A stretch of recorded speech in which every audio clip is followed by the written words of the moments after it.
নমস্কার বন্ধুরা, ইতিহাসের ইতিকথার নতুন পর্বে আপনাদের সকলকে স্বাগত।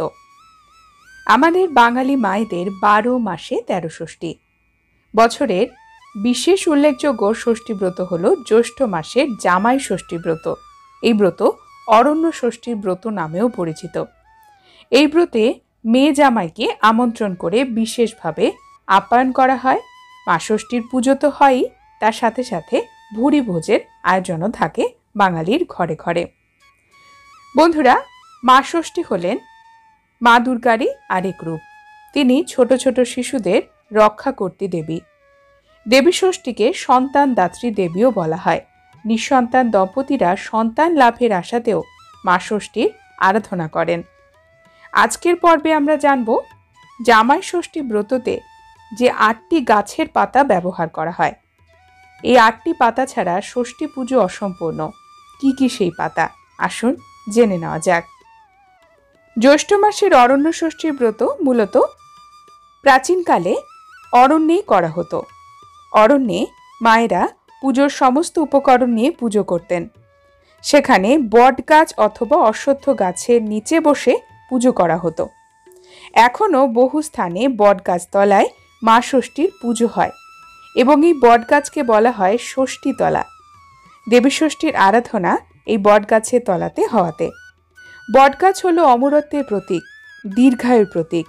স্বামী এবং সন্তানের মঙ্গল, তার সাথে সাথে সন্তানের দীর্ঘায়ু কামনাতে এই বট গাছ মা ষষ্ঠীর পুজোর অন্যতম প্রধান উপকরণ। বর্তমান সময়ে অরণ্যে পুজো হয় না, তাই বাড়িতেই মায়েরা পুজো করেন। এর জন্য বট গাছের ডাল ব্যবহার করেন পাতা সমেত এবং সেখানেই পুজো করা হয়, আলপনা দেওয়া হয়। বটপাতা এবং অশ্বত্থ গাছের পাতা বা অশ্বত্থ গাছের ডাল এবং অশ্বত্থ গাছ, এটি হল অরণ্য ষষ্ঠী বা জামাই ষষ্ঠী ব্রতে প্রথম পাতা। কোথাও কোথাও অশ্বত্থ গাছের নিচে পুজো হয়, কোথাও বা বট গাছের নিচে বা তার ডালে। দ্বিতীয় যে পাতাটির কথা বলবো সেটি হলো তাল পাতার পাখা। তাল পাতার পাখা বা তালপত্র অরণ্য ষষ্ঠী ব্রতে অত্যাবশ্যকীয় একটি উপকরণ। ব্রত শেষ করে মায়েরা ব্রত কথা পাঠ করার পরে সন্তানদের এই তাল পাতার পাখা দিয়েই হাওয়া করেন, তাদের সুস্থতা কামনা করেন। এই তালপত্র সবসময় নতুন হতে হয়, তাই দেখা যায় জামাই ষষ্ঠী পুজোর আগে দোকানে, দশকর্মার দোকানগুলোতে তালপাতার পাখার প্রচুর বিক্রি হয়ে থাকে। বন্ধুরা, তৃতীয় যে পাতার কথা বলবো সেটি হলো কাঁঠাল পাতা। হ্যাঁ, কাঁঠাল পাতাও ষষ্ঠী পুজোতে প্রয়োজন হয়, বিশেষ করে জামাই ষষ্ঠী পুজোতে। বহু বাড়িতে 21টি কাঁঠাল পাতা ব্যবহার করা হয়। কাঁঠাল আমাদের হিন্দু ধর্মে একটি অত্যন্ত পবিত্র একটি গাছ। শুধুমাত্র ষষ্ঠী পুজো নয়, এর উল্লেখ কিন্তু আমরা রামায়ণেও পাই। কাঁঠাল গাছ ব্যবহার করার কারণ, এই কাঁঠাল গাছের পাতা প্রকৃতপক্ষে অত্যন্ত পবিত্র। এর উল্লেখ রামায়ণে পাই এবং এটি আমাদের মনকে আনন্দ দান করে, একটি পজিটিভিটি নিয়ে আসে। বংশবৃদ্ধির প্রতীক হিসেবেও কাঁঠাল পাতাকে দেখানো হয়েছে।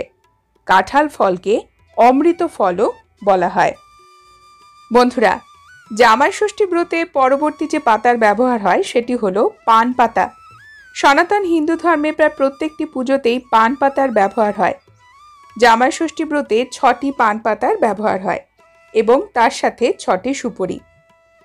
এটি হলুদে ছোপানো কাপড়ের টুকরো বাঁশপাতার সঙ্গে বেঁধে দিতে হয়। অর্থাৎ পান পাতার সাথে সাথে বাঁশপাতাও প্রয়োজন হয় জামাই ষষ্ঠী ব্রতে।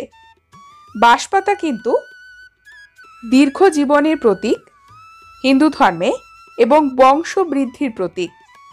বহু সন্তান সন্ততির প্রতীক হিসেবে বাঁশপাতাকে বা বাঁশ গাছকে হিন্দু ধর্মে প্রাচীনকাল থেকেই দেখা হয় এবং এর পুজো হয়। তার উদাহরণ হলো এর ব্যবহার ষষ্ঠী পুজোতে। বন্ধুরা, সনাতন হিন্দু ধর্মে অন্যান্য পুজোর মতো মা ষষ্ঠীর পুজোতেও দূর্বা ঘাসের প্রয়োজন হয়। দূর্বা ঘাসকেও কিন্তু দীর্ঘজীবন এবং অমরত্বের প্রতীক হিসেবে দেখা হয়েছে। তাই দূর্বা ঘাসের প্রয়োজন হয়। এছাড়াও অন্যান্য পুজোর মতো তুলসী পাতারও প্রয়োজন হয় মা ষষ্ঠীর পুজোতে। তার সাথে সাথে বিল্বপত্র বা বেলপাতা ষষ্ঠী পুজোর অন্যতম প্রধান উপকরণ। অর্থাৎ প্রথম থেকে উল্লেখ করলে বট গাছের পাতা, অশ্বত্থ গাছের পাতা, তাল পাতা, বেল পাতা, তুলসী পাতা, দূর্বা ঘাস, 6টি পান পাতা, কাঁঠাল পাতা এবং বাঁশ পাতার প্রয়োজন হয় মা ষষ্ঠীর এই বিশেষ পুজো জামাই ষষ্ঠী ব্রততে। জ্যৈষ্ঠ মাসের শুক্লপক্ষে অনুষ্ঠিত হয় যে ব্রত। বন্ধুরা, আজকের পর্ব এই পর্যন্তই। পরবর্তী পর্বে নতুন একটি বিষয় নিয়ে আপনাদের সঙ্গে কথা হবে। ততক্ষণ সকলে সুস্থ থাকুন, ভালো থাকুন, আর পুরো ভিডিওটি দেখার জন্য আপনাদের অসংখ্য অসংখ্য ধন্যবাদ।